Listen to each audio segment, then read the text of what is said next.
Hi guys, thanks for tuning in to another video on ForgottenWeapons.com. I'm Ian. I am here today at the Rock Island Auction House. I'm checking out some of the guns that they're going to be selling in their upcoming June of 2016 regional auction. And among many others, they have this veritable assault rifle of the 1800s. This is a really cool carbine, and we definitely need to take a look at it. As a side note, I did do a short video on one of these several years ago. I figured it's about time that we do a more in-depth and higher quality video on them. So, here we go. This rifle was developed by a guy named Warren Evans. He lived up in Maine, and his initial design for this gun was in 1873. Interestingly, this is, until Bushmaster moved to Maine fairly recently, this was the only firearm mass-produced in the state of Maine. Interesting little bit of trivia there. At any rate, what Evans came up with was a very interesting magazine system that he paired up with a gun design. Now, the whole rear end of this gun, the buttstock and everything, is built around a tube about 1.5 inches in diameter that contains a long helical magazine. Now, the original old model guns using this magazine would hold no less than 34 cartridges. And this wasn't a little pipsqueak of a cartridge either. These guns were developed around a proprietary cartridge that Evans also designed, the 44 Evans Short. And in the original configuration, this was about a 1-inch long cartridge case, about 25 millimeters. It fired a 220 grain bullet at about 850 feet per second. So that's almost identical to 45 ACP today. Now, Evans went ahead and built these guns, and he made them in a variety of configurations. You could get all sorts of different barrel lengths, different finishes were available, and they were made in both military and civilian patterns. So you might have a wood stock going all the way to the muzzle, you might have a bayonet lug, or you might have something like this with a short barrel and a sporter style fancy stock. The old model guns he manufactured from 1874 until 1876. It didn't make very many, probably only about 500. This was kind of the introductory period for the Evans rifle. He was able to get some of the guns out there, get some reports back from them, and one of the main complaints was that the cartridge was underpowered. People wanted something with a little bit more oomph to it. So with this feedback in mind, in 1877, he starts producing a new model of Evans carbine, or rifle, depending on which you ordered. This was instead based around the 44 Evans long cartridge. This was about 1.5 inch cartridge, brass case, so about 50% longer. In metric, you'd be looking at 38, 39, 40 millimeters, something in there. And this boosted the performance to firing about a 300 grain bullet at about 1,200 feet per second. So this is getting into much more substantial territory. At that point, you're looking at something roughly equivalent to the Spencer carbine. So you went basically from a Henry equivalent cartridge to a Spencer equivalent cartridge, and that's a reasonable increase in potency. Now, because this cartridge was longer, it reduced the magazine capacity. The new model Evans could only hold 28 rounds. Now, I believe that was 26 in the magazine tube, and then you could actually get 2 more into the action in the chamber, kind of like, adding one to the chamber of a regular lever action rifle. So capacity of 26 to 28 in the new model gun. However, it was a significantly more potent round, and people liked it. In fact, they liked it quite a lot. They were only in production until 1879, so only 3 years of production here, but he still managed to produce between 12 and 15,000 rifles, depending on which sources you read. They were fairly popular in the US. They were also sold in significant numbers in South America. Interestingly, one of the major investors in Evans Rifle Company, the Evans Repeating Rifle Company, was actually the Merwin and Hulbert Company, who were a manufacturer of actually probably the best Old West pattern revolver ever designed. They had taken a lot of their capital and put it into the Evans Company in hopes of making a really nice return. They thought this rifle had a lot of potential. And they did some of the marketing and sales for them. So it was apparently largely through Merwin and Hulbert that a lot of the Evans rifles were sold in South America. They were also examined by a number of continental powers with an eye toward potential military use. Apparently both Russia and Turkey bought quantities of these guns. They were tested by the U.S. military. The U.S. military, at the time, of course, was still working with the single-shot trapdoor Springfield. They put this through a dust test, which it failed. It wasn't reliable enough for them. And there are going to be some issues with the loading and the firepower, which we'll get to in a minute. At any rate, the U.S. military declined these rifles. The problem here really was Evans was competing against Winchester, which had a huge advantage in the marketplace. They were very popular, they were well known. Evans managed to get some impressive tutorials. There were guys like Kit Carson and Buffalo Bill Cody who used these rifles. Now, potentially, they simply used them because they were paid to use them and endorse them. But regardless, the Evans company got some really nice testimonials as a result. But it just wasn't enough for them to overcome the competition with the Winchester company, primarily. And this was a small company. It was basically an inability to efficiently organize a manufacturing plant and set up for large-scale manufacturing that did them in. By 1879, the company was going bankrupt.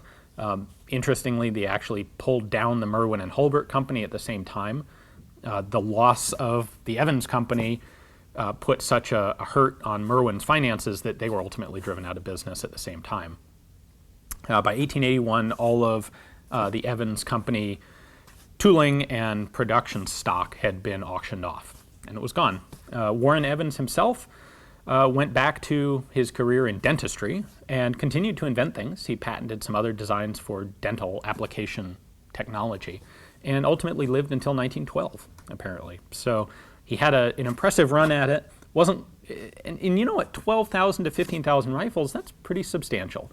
It may be ultimately a failure in the marketplace, but that's an impressive try. There are a lot of guys who are designing guns out there who didn't get anywhere near the success that Warren Evans did.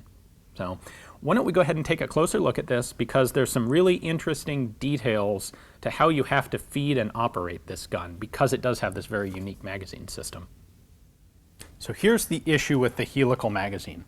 What you have is a hollow cylinder here that goes all the way down to the butt plate, and it has a spiral track running in it, and that track controls the front and the back of the cartridge. So that spiral track allows cartridges to spiral their way up this tube. Now, in the center of the tube, you have a cross-shaped follower. So you can see it right here. And every time you run the lever, you rotate that follower by 90 degrees, or a quarter of a turn. What this does is it means that each cartridge, you'll have 4 columns of cartridges, one in each corner of this follower, and they're all stuck on this spiral track. So each time that you rotate the follower, you're pushing each cartridge slowly up this magazine tube. Now, one of the nice side effects of this is there's no spring. This isn't a spring-loaded magazine, it's a manually operated magazine. Think of it as like an elevator or a conveyor belt, where each time you operate the lever, you're moving the whole system forward by 1 increment. So that means there isn't a magazine spring to go bad. That's kind of cool. The downside is it means that when you load this thing, it's like loading a conveyor belt. You're putting 1 cartridge in each position all the way down this magazine tube, because you start, in order to load it, you actually start at the butt. Right here, we have a loading gate that you open, and then you slide a cartridge in, just one, and then you have to operate the lever, and that rotates the follower, which pulls that 1 cartridge 1 position up the magazine.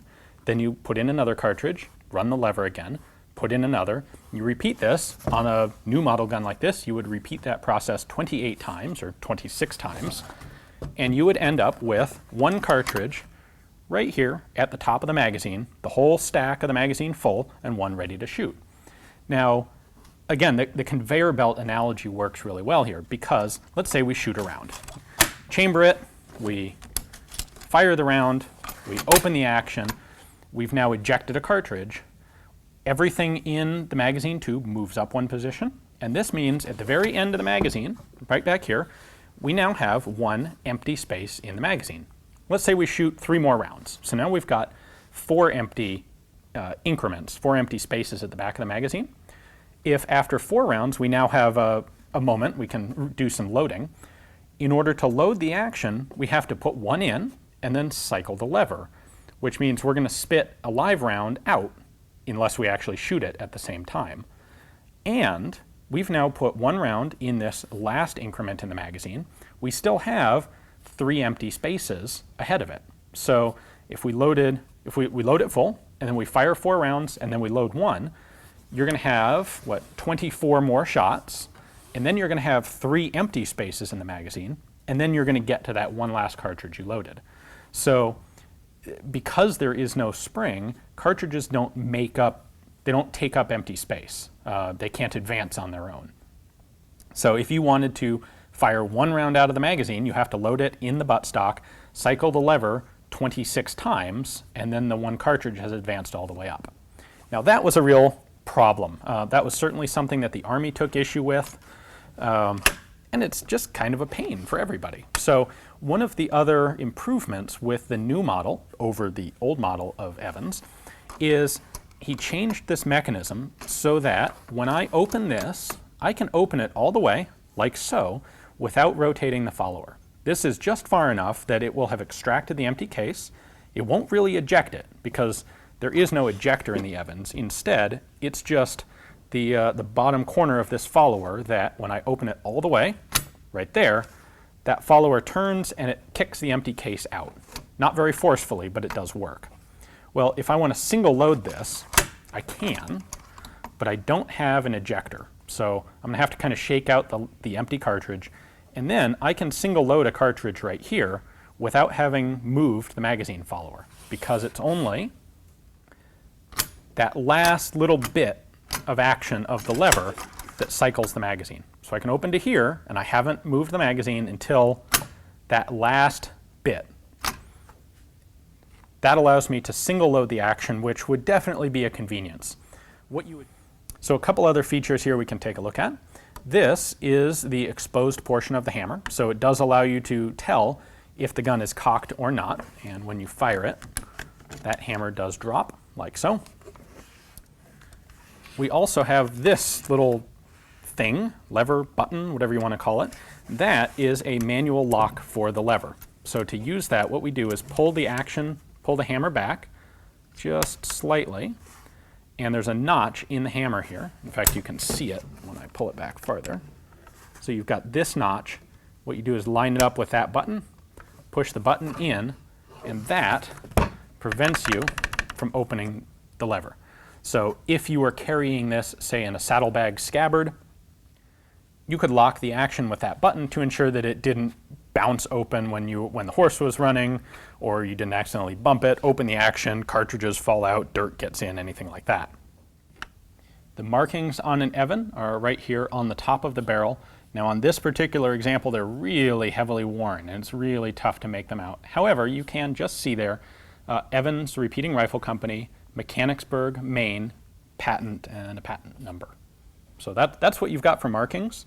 The old model rifles were serialized. The new model rifles, interestingly, were not. So there is no serial number on a new pattern Evans to reference. So the rear sight here reminds me of, actually kind of a Lebel rifle, although it predated that. It's a pretty simple, basic stair-step style of sight. You've got 4 increments here. This is 1, 2, 3, and 400 yards. And then you can also move this slider. This one is stuck in place, but it'd be easy enough to free up. You've got increments on this center ladder that go up to 1,100 yards. So you can also move the sight to one of those, lift it up like that if you want to shoot at ridiculously optimistically long ranges with your basically oversized pistol cartridge. A quick note on models. The old model Evans, and again, there were only like 500 of those made, do not have any wood on the bottom of the stock. There is a transitional model, which I've kind of overlooked here so far, which has features of both old and new. The transitional guns still use the Evans short cartridge, so they will not have this dust cover on the action. They will, however, have a 2-piece stock like this. And I think something like 1,000 to 1,500 of the transitional guns were made. Then you get the much more common version, which is this, the new model, where you will see that it has a dust cover. If you look at the two side by side, you'll of course see that the ejection port on the new model is substantially longer than that of the old and the transitional. That's because it had to be big enough to eject the longer, the new pattern, longer cartridge. So dust cover, the ejection port, those two things show you or indicate the new model Evans. If you look at a transitional and a new, you'll also notice that the hammer style is different. The old and the transitional guns have a hammer that actually acts this direction. It lifts out this way, where this one is a linear instead of a rotating hammer. So one last interesting tidbit on the Evans. This comes from some cowboy action shooters who have taken the time to really learn these rifles and hand load for them and shoot them in cowboy action competition. Interestingly, the bores, as far as we can tell, always tend to slug out at .430 inch. So 429, 430, which is typical of kind of what you would expect for a .44 caliber. However, the original ammunition, if you measure the bullet diameter, the original bullets are .419 inch, which is substantially undersized. Now, I didn't see any reference to anybody who had actually pulled one of the original bullets to look at its construction. It may be that those were a hollow-based bullet, and the base really would expand that 11 thousandths of an inch to fill the rifling. It was also supposed that this might have been something anticipated, basically a byproduct of the high capacity of the rifle, that Evans was anticipating that you would be shooting a lot, and thus you would have a lot of black powder fouling in the gun. And this extra deep rifling may have been a way to allow the gun to continue to function effectively with a lot of black powder fouling in the barrel. If you gave it a lot of rifling depth to accumulate in, you would get that many more shots off before it would start to affect your chamber pressure. Whether that's actually the intent or not, I really don't know. That's one of those still sort of mysteries out there about the Evans. Well, thanks for watching, guys. I hope you enjoyed the video. I really wanted to do something a little bit more in-depth on an Evans, and this was an excellent example to use. So if you'd like to add this to your own collection, you know what? It appears to be a totally functional, pretty nice shooter type of Evans carbine. Check the description text below. Down there you'll find a link to Rock Island's catalog page on this rifle.